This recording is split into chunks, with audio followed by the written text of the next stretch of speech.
I found out my wife of 6 years is cheating on me with her ex. Then I tried to take my revenge.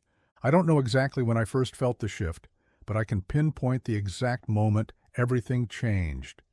It was a casual Saturday morning, nothing unusual.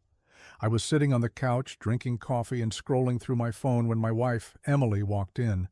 She looked a little flustered, like she'd just gotten off the phone with someone she didn't want me to know about. "I ran into Jason today," she said, almost too casually. Jason, her ex. At first, I didn't think much of it. I mean, they had dated years ago, long before we were together. She always talked about him like he was a chapter of her life she'd closed. She'd mentioned him a few times, often with disdain, how he was clingy and stalked her after their breakup. Nothing to worry about, right? But there was something about the way she said it that felt off. The pause.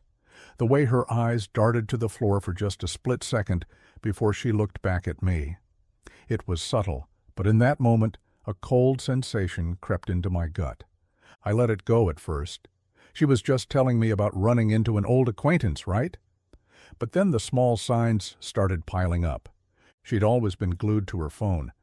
I'd noticed it more in recent months, but I convinced myself it was just work or group chats with friends. But whenever I walked into the room, she'd quickly lock her phone or slip it out of sight. Even the way she smiled when she saw certain texts started to seem different. It wasn't the, "Oh, ha, look at this funny meme" smile I'd grown used to. It was warmer, special. At first, I tried to ignore it. I didn't want to become the jealous husband, constantly accusing her of things. But something inside me couldn't shake the feeling that something was wrong. And it wasn't just my imagination. It all came to a head a few weeks later. Emily and I had planned a quiet night in. I made dinner. We ate. Then, for some reason, I found myself glancing at her phone. Maybe it was the way she kept sneaking glances at it while we were talking. Maybe it was the fact that I hadn't heard her laugh that way in a long time, like she was holding back something, a secret that only she and someone else shared. Without thinking, I reached for her phone. She'd left it unattended on the kitchen counter. I'll never forget how my heart started pounding as I unlocked it. The moment I saw the messages, I knew. I could feel it in my bones. There was no denying it anymore. Jason. Their conversation wasn't innocent. Far from it. There were flirtatious messages, back-and-forth banter, but also plans to meet up, and not just any casual, "hey, let's catch up" type of thing. These were intimate details, mentions of hotel rooms, "I can't wait to see you," and even a suggestion to skip the dinner and get straight to it. I felt like the room was spinning. I didn't know whether to throw the phone across the room or just stand there and stare at the screen. I couldn't breathe. And then I saw something else. A message from Emily saying, "Can't wait for the weekend. I miss you." My world collapsed. In that instant, I realized she had been seeing him behind my back. All the time she'd gone out for girls' nights or work trips suddenly made sense. Every time she said she was too busy or too tired to talk, it wasn't work, it wasn't stress, it was him. She'd been sneaking around with Jason for months. I wasn't about to confront her yet. I didn't know what I would say. I didn't want to go in all guns blazing and risk her covering it up or worse, turning the tables on me. I had to be smart about this. I needed more proof. I needed to be sure. So I did something I never thought I would. I started following her. At first it was subtle, small things. I'd ask her about her day, and then I'd track her location. She'd always tell me she was at a friend's house, but I started seeing her phone was somewhere else, at a hotel. A part of me felt sick just doing this, but I couldn't shake the gnawing feeling that something was wrong. I wasn't just being paranoid. I knew now. Then came the night that really pushed me over the edge. She told me she was meeting a friend for dinner. "A long overdue catch-up," she said. She kissed me goodbye and left with her purse, all smiles and laughter. I didn't believe her. I followed her.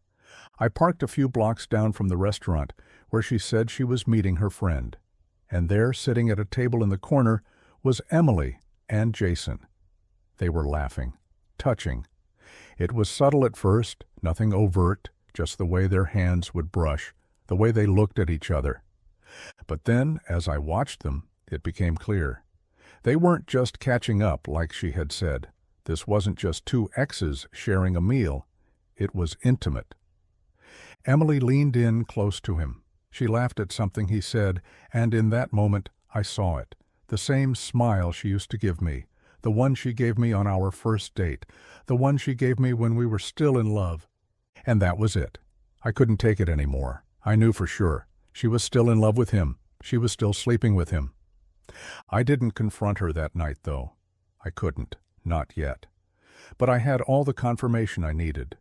The cold, hard truth was right in front of me, and now I just needed to figure out how to expose it, how to make her face what she had done.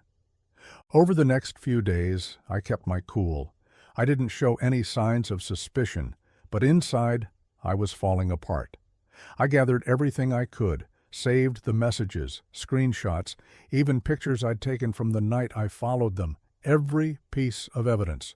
I was going to make sure she could never lie her way out of this. Finally, the moment came. I waited until one evening when she was out with friends again to confront her. I had everything ready, her texts, the hotel receipts, the photos, the messages where she'd called him the one who got away. When she came home, I was sitting on the couch. I didn't say a word. I just slid my phone across the table to her. Her eyes flicked to it, and I saw the panic flare in her face for just a split second. "Go ahead," I said quietly. "Read it, all of it." She picked up the phone. Her hands shook. Her face drained of color as she scrolled through the evidence. I didn't mean for it to happen," she stammered. "It's not what you think. I was just confused." But there was nothing she could say. The proof was there. The lies were laid bare. In that moment I felt nothing. No anger, no relief, no victory, only numbness. I told her to leave. I didn't yell. I didn't scream. I just told her that I couldn't live with a woman who had betrayed me like this. She begged me to forgive her. She promised she would change, but I couldn't believe a word she said. The woman I had trusted, the woman I had loved, was gone, and in her place was a stranger. I didn't look back. The divorce was messy. It took months. I had to fight for everything we had built together, but in the end, it was the best thing I could have done for myself. The truth had set me free, but it also showed me the kind of person I never wanted to become, the one who would ignore the red flags, the one who would let someone lie to their face. If you're reading this and you think something might be off in your relationship, trust your gut. Don't ignore the signs. You deserve the truth, no matter how painful it might be. I never expected to be in this situation, but I'm stronger because of it, and in the end, I know I'll be okay. She might have had an affair, but I'm the one who's going to walk away from this stronger than ever.